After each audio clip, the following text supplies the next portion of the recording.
fue descubierto por Galileo, perfeccionado después por Isaac Newton y en manos de Albert Einstein proporcionó una teoría de la mecánica del cosmos. Fue uno de los mayores misterios de la física. Todos los cuerpos caen con la misma aceleración constante. Ley de la gravedad o ley de la caída de los cuerpos. En el vacío, todos los cuerpos caen con la misma aceleración constante.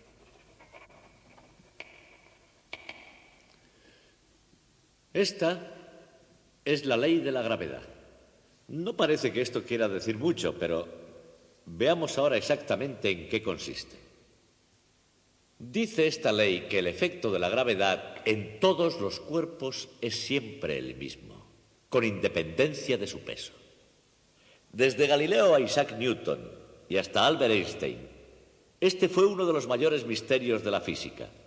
Y hay más, también dice que los cuerpos caen con una aceleración constante. Ahora bien, entender esto sería casi imposible si no contáramos con un dispositivo matemático llamado derivada.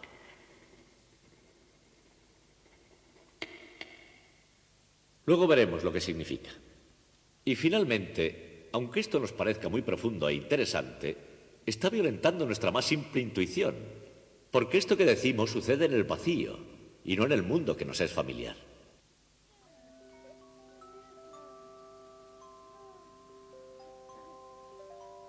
Seguramente para todos nosotros, nuestro primer contacto con las leyes de la naturaleza habrán sido el efecto de la fuerza de la gravedad en la Tierra.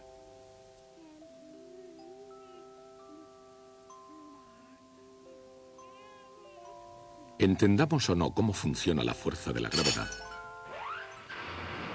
tenemos un temor innato a sus efectos. ¿Pero qué es exactamente ese efecto de la gravedad? Hay cuerpos que caen con rapidez y de forma rectilínea. Pero hay otros, en cambio, que tienen un comportamiento diferente.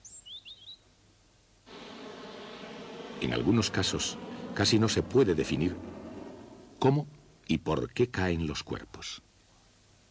Debemos distinguir el efecto de la gravedad sobre un cuerpo que cae del efecto de oposición del aire por donde cae.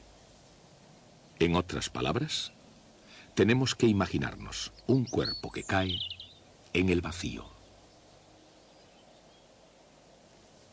Por ejemplo, si una moneda y una pluma caen simultáneamente desde la misma altura, se comportarán como esperábamos. Han caído a diferente velocidad, pero eso es solo a causa de la resistencia del aire sobre ambos objetos. En el vacío, una moneda, una pluma y cualquier otro objeto caerían a la misma velocidad.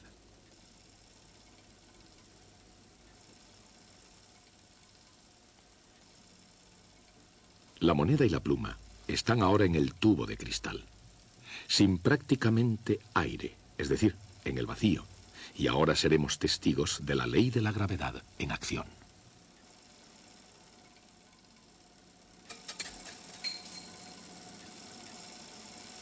Sin el efecto que produce la resistencia del aire, todos los cuerpos, independientemente de su peso, caen exactamente a la misma velocidad.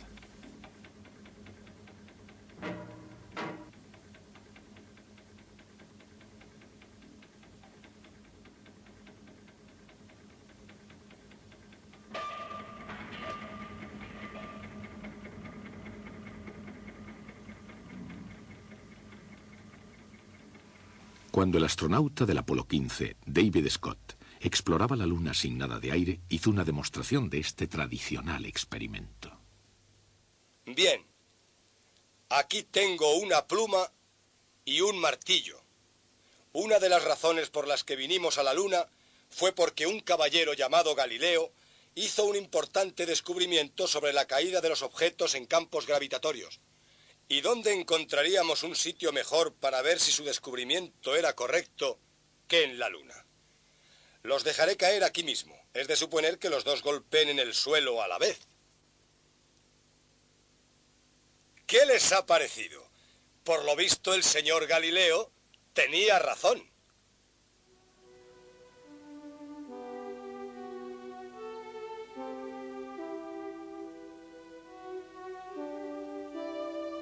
El señor Galileo tenía razón.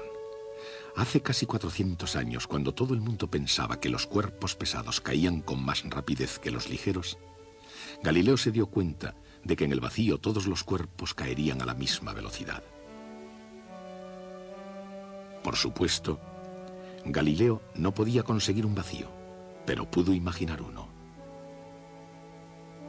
Pintó un cuerpo pesado unido a otro ligero. Este cuerpo compuesto caería más deprisa o más despacio que el cuerpo pesado solo. Si el cuerpo ligero caía más despacio, retardaría la caída del cuerpo pesado. Pero al mismo tiempo, un cuerpo compuesto tiene que pesar más que uno solo pesado. Por lo tanto, el cuerpo compuesto tendría que caer más deprisa que el cuerpo pesado solo, pero nunca más despacio. Es obvio que la idea de que un cuerpo pesado cae con más rapidez solo conduce a una ineludible contradicción.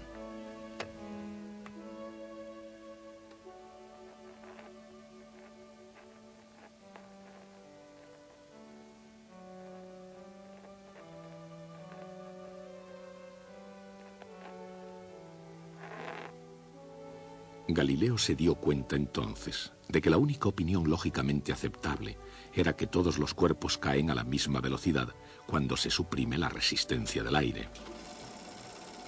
Si todos los cuerpos caen en el vacío a la misma velocidad, la siguiente pregunta es: ¿y cuál es exactamente esa velocidad? Por nuestras propias experiencias sabemos que la velocidad de un cuerpo al caer aumenta durante la caída, lo cual significa que acelera, cayendo cada vez con más rapidez. Incluso antes de Galileo, algunos eruditos ya habían intentado dar una explicación a ese movimiento de aceleración.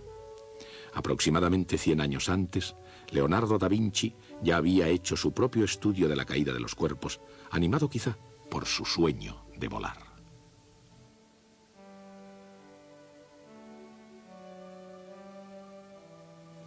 Más que preguntarse por la rapidez de la caída de los cuerpos, Da Vinci se preguntaba cuánto caerían en los sucesivos intervalos de tiempo. Su teoría del movimiento acelerado era que un cuerpo recorrería cayendo mayores distancias en intervalos posteriores. Después concluyó con la teoría de que las distancias seguían la ley de los números enteros. Es decir, una unidad de distancia en el primer intervalo de tiempo, 2 unidades en el segundo intervalo de tiempo, etc. Galileo adoptó el método de descripción de Leonardo da Vinci, pero llegó a una conclusión diferente de cómo crecían las distancias. En lugar de crecer de ese modo, Galileo tenía la teoría de que las distancias estaban relacionadas con los números impares.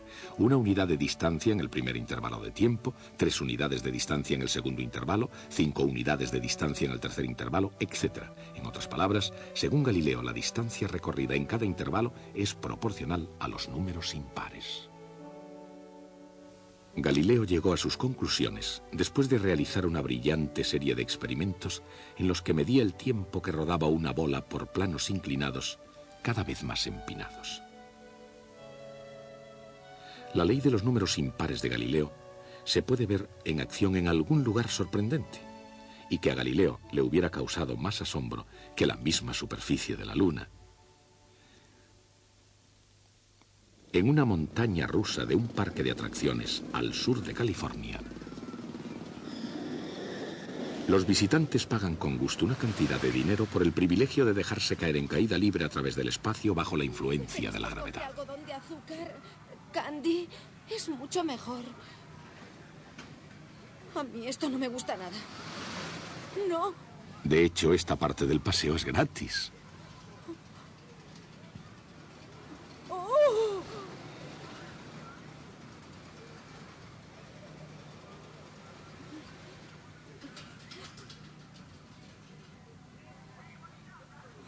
Por lo que realmente pagan los visitantes es por una serie de medidas que se han tomado y que les permite sobrevivir a cualquier velocidad. Pero, ¿y qué hay de Galileo?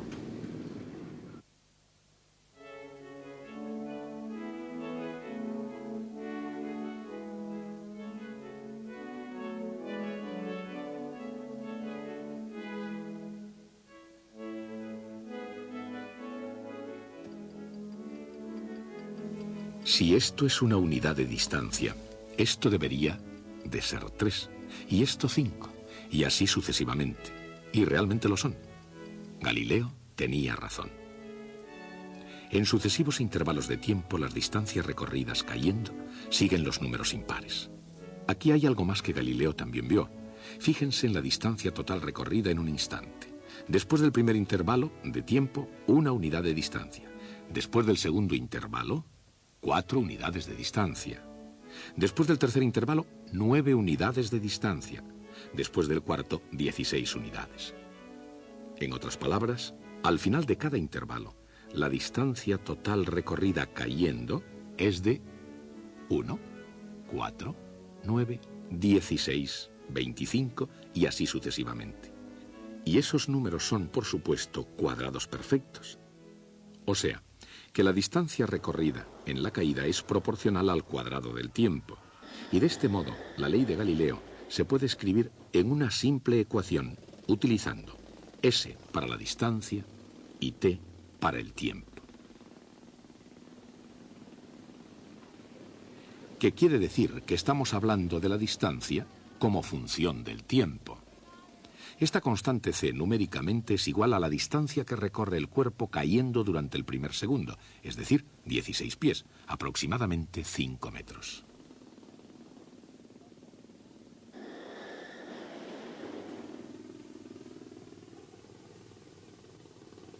En cualquier punto de la caída, la distancia es igual a c veces el cuadrado del tiempo.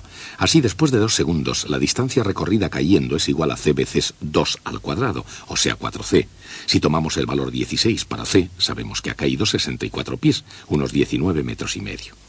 De nuevo, esta fórmula quiere decir que para cualquier instante t se puede encontrar el valor ds. En este punto, cualquier visitante, aunque petrificada por el susto, puede preguntarse cuánto ha recorrido en su caída en cada instante. Y quizá quiera también saber con qué rapidez está cayendo. Se divide entonces la distancia que recorre cayendo entre el tiempo que ha empleado. Por ejemplo, como durante los 2 primeros segundos cayó 64 pies, su velocidad media será de 32 pies por segundo, unos 9 metros y medio por segundo. Pero eso es solo su velocidad media. Al comienzo, ella estaba parada. Después de 2 segundos, ella está cayendo mucho más deprisa que 32 pies por segundo.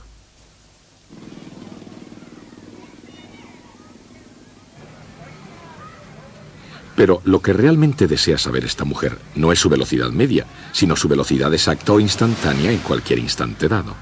Sin embargo, si queremos utilizar la misma ecuación dividiendo la variación de distancia por la variación de tiempo, se nos plantea un serio problema. En cualquier instante durante la caída, digamos a 1.5 segundos, la variación en la distancia y en el tiempo es exactamente 0. Así, una fórmula que determine la velocidad dividiendo la variación en el tiempo no es útil cuando se tiene un punto A, pero no un punto separado B para trabajar con él. Y para complicar aún más las cosas, el máximo y el mínimo del cociente serían 0. Dividir por 0 es un desastre matemático. Tal vez la expresión velocidad instantánea sea una contradicción en sus términos. Sin embargo, el propio sentido común nos dice que un objeto en movimiento debe tener una cierta velocidad en cada instante. El problema es mucho más que un juego ingenioso de palabras. Es un dilema que ha importunado durante miles de años a todos los matemáticos, pero no había modo de resolverlo.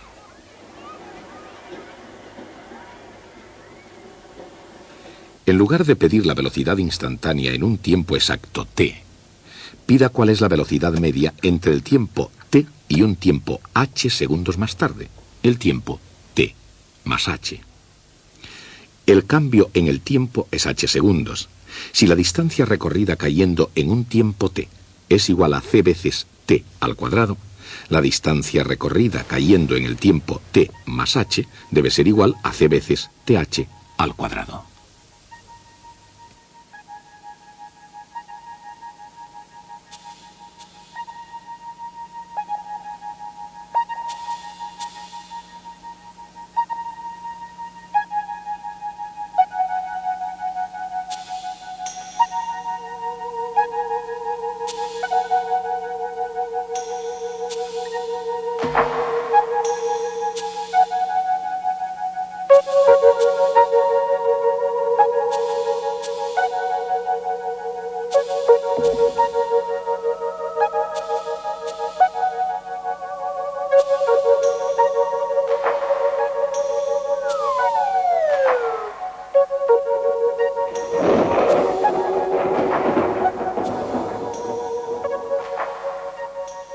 Hemos resuelto el problema y ahora ya podemos calcular la velocidad media comenzando en cualquier instante para cualquier intervalo h.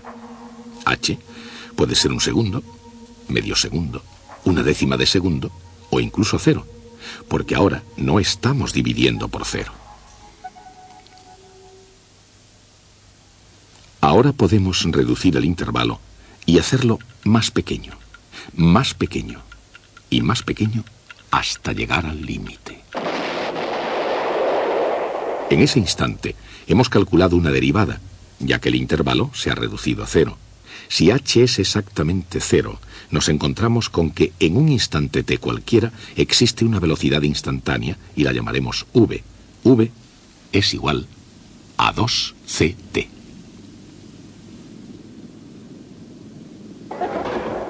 Si seguimos utilizando el valor 16 para c, podríamos decirle a esa joven: no se preocupe, señora. La distancia que usted ha recorrido es solo 16 veces t al cuadrado pies, unos 5 metros, y su velocidad en cada instante ha sido 32 veces t pies por segundo, casi 10 metros por segundo. Obviamente, se ha quedado impresionada. ¿Cómo lo calculó? Podría preguntar. Nosotros acabamos de inventar la derivada. En el lenguaje común, derivada quiere decir que deriva de algo, como por ejemplo, en la frase el dulce de chocolate es derivado del chocolate. Pero en matemáticas esa palabra tiene un significado técnico muy concreto. Es el ritmo con el que algo está cambiando. La velocidad de la caída de esta señora era la derivada de la distancia desde lo alto. En otras palabras, la velocidad es la derivada de la distancia. Al principio, cuando hablamos de su velocidad media, estábamos haciendo álgebra, simplemente dando valores a la ecuación velocidad igual a distancia dividida por tiempo. Pero cuando comenzamos a trabajar con un intervalo de duración h y lo hicimos tender a cero, estábamos calculando una derivada y entramos en el mundo del cálculo diferencial. El cálculo diferencial es la matemática de utilizar derivadas. Calcular una derivada se llama diferenciación. Las derivadas no solo se aplican a los cuerpos en movimiento. Se puede calcular también una derivada que represente el ritmo de cambio de una población de delfines con relación a la temperatura del océano. O del volumen de un globo respecto al área de su superficie. O a la variación en el precio de una pizza respecto a su diámetro.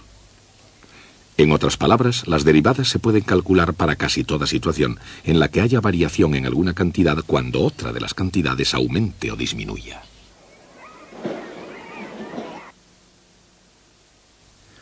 Para ir de la distancia a la velocidad, tuvimos que calcular una derivada. Pero, ¿y qué pasa con la aceleración de un cuerpo al caer?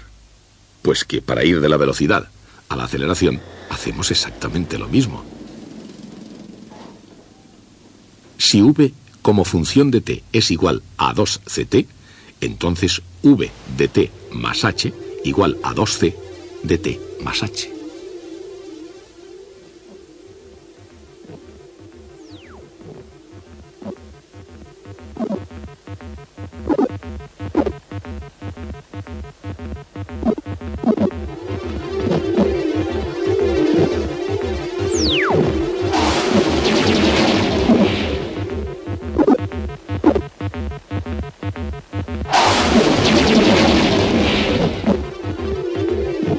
De t igual 2c. Pero vean lo que ha ocurrido. Primero, la distancia s se mantiene creciendo con el tiempo. Si hay variación en t, hay variación también en s. Y la velocidad v también crece con el tiempo. Pero ahora nos hemos encontrado con que la aceleración a no depende en absoluto del tiempo. Es sencillamente una constante a igual 2c. Independiente del valor de t, a es siempre la misma. Por fin lo hemos conseguido. Hemos obtenido que el resultado de la gravedad es una aceleración constante.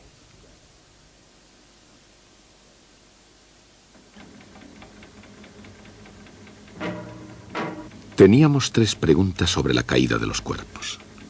¿Cuánto caían? con qué velocidad y con qué rapidez variaba su velocidad. Con bastante facilidad pudimos saber la distancia recorrida. Observando a nuestra joven amiga, su velocidad media se obtuvo por medio del álgebra.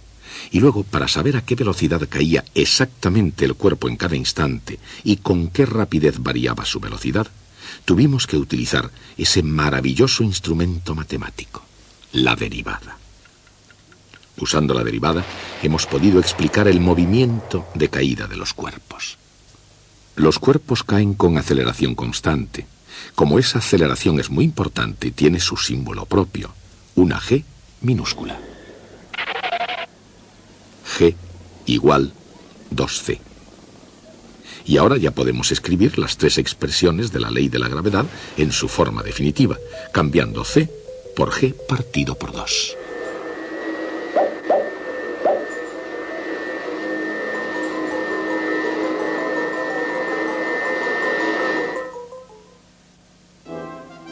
Según esta ley, un cuerpo cae con una aceleración constante, con velocidad proporcional al tiempo y recorre una distancia al caer proporcional al cuadrado del tiempo. Este tipo de movimiento se llama movimiento uniformemente acelerado.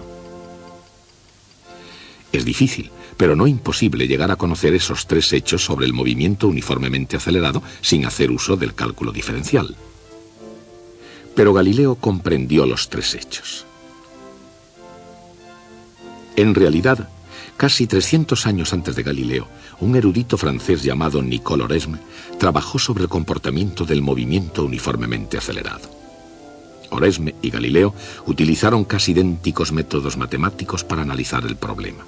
Dichos métodos se basaban no en ecuaciones algebraicas, sino en proporciones entre cantidades y en figuras geométricas. La derivada fue inventada una generación después de la muerte de Galileo por Sir Isaac Newton y Gottfried Wilhelm von Leibniz. Con este nuevo y poderoso método de análisis se pueden analizar tipos aún más complicados de movimientos. Describir el movimiento uniformemente acelerado llega a ser incluso muy fácil. Sin las derivadas, es muy difícil entender qué significa aceleración, y menos aún describir el movimiento uniformemente acelerado y explotar a fondo sus consecuencias. Y, sin embargo, Oresme y Galileo lo hicieron.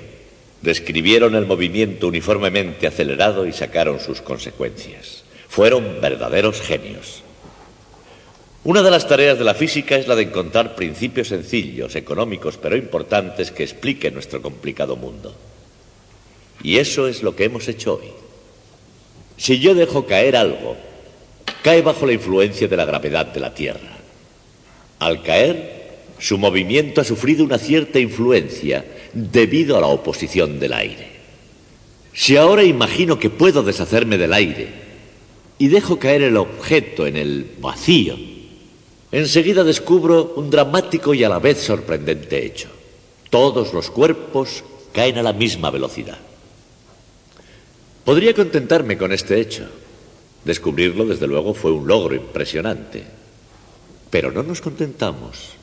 Ahora queremos saber por qué sucede esto así. ¿Cuál es la naturaleza de la gravedad que lleva a tan extraño comportamiento? Esa cuestión es una de las más profundas de la física. Duró hasta nuestro propio siglo. Fue el punto de partida para la teoría general de la relatividad de Albert Einstein. Pero nos estamos adelantando en nuestra historia. Una vez aprendimos que todos los cuerpos al caer se regían por una ley, nuestra tarea consistió en explicar esa ley con toda precisión.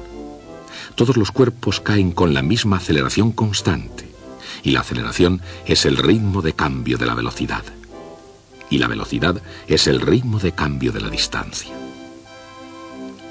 Así tenemos, en realidad, tres proposiciones matemáticas precisas de la ley de la gravedad.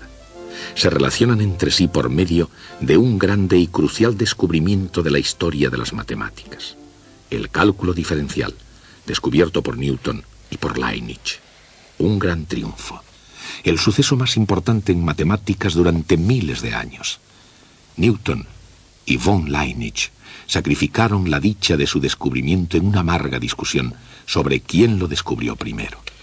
Las tres proposiciones son cabos sueltos de la historia que estamos tratando de desarrollar. No hay contestación.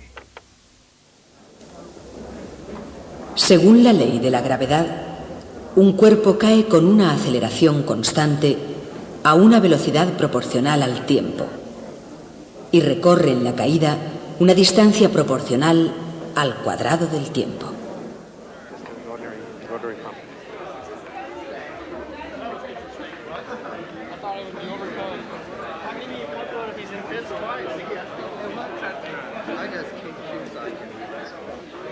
But we was 95 days. Oh, God.